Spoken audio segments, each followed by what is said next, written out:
And welcome back. In this video we're going to look at the max takeoff or max uplift request. All that requires is to come to the pre-flight and select runways and conditions.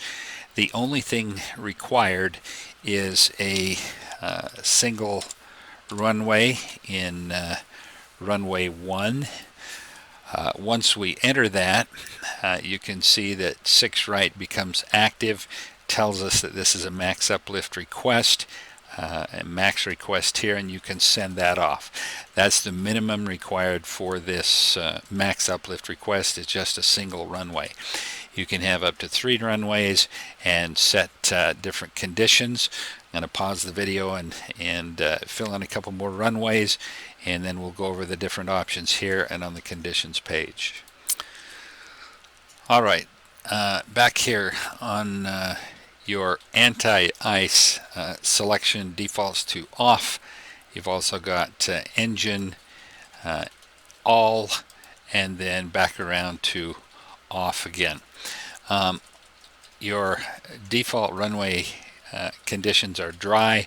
If you want to change that along with some additional conditions, you select from the takeoff runways page 4 right. That takes you to the conditions page. For each of the 3 runways you've got 8 conditions. 4 of those conditions do not contain a depth level and 4 do. So you've got dry, wet, ice, compact snow, and then the ones with depths associated are standing water, and you've got 3 levels for each of these: dry snow, wet snow, slush, and back around to dry again. As it notes down here, all depths are in inches. So if our conditions on 1 are dry, conditions on runway 2 are wet, and then maybe on our 3rd runway we've got level 2, 1/8 to 1/4 of an inch of standing water. You can also enter your wind direction and speed here, along with the QNH and OAT. You separate those with the / key. If you don't send these, AeroData will use the most recent conditions they have for this departure airport. You've also got a toggle here for low-level wind shear that defaults to no, but you've got the yes selection available as well.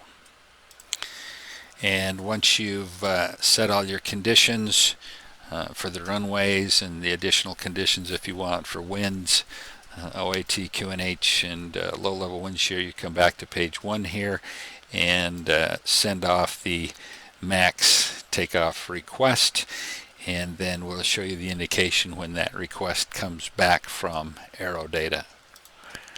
So when you get takeoff data returned from AeroData, you'll get this indication on your scratch pad.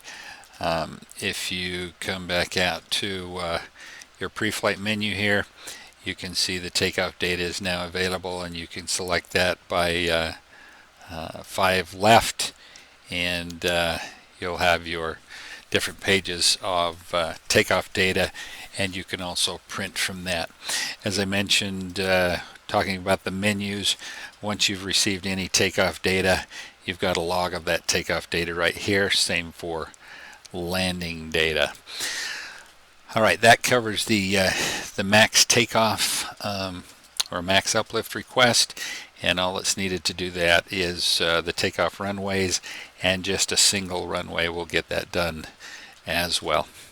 Thanks for watching. Next video we'll go over the full manifest takeoff request. Thanks for watching.